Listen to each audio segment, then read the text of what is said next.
Le secteur du vin devra mûrir s'il veut faire face aux défis du changement climatique.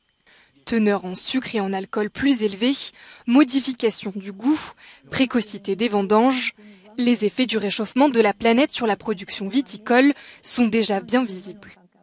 Alors face aux enjeux, la filière cherche des solutions. Elle compte notamment améliorer la connaissance des zones viticoles et mise sur des espèces plus résistantes.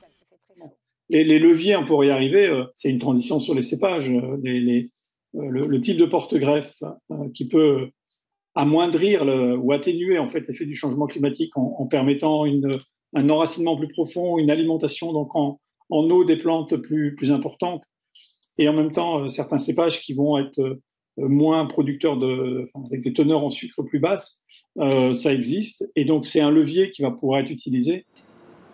Les professionnels du secteur entendent aussi s'interroger sur l'évolution du marché et les habitudes de consommation.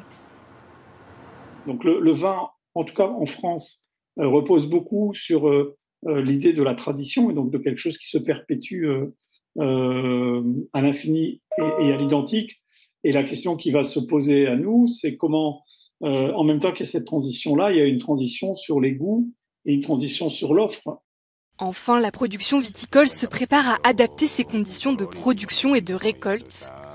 Elle prévoit par exemple l'aménagement des horaires des travailleurs agricoles en fonction des températures, ou encore le développement de nouveaux outils comme la robotique.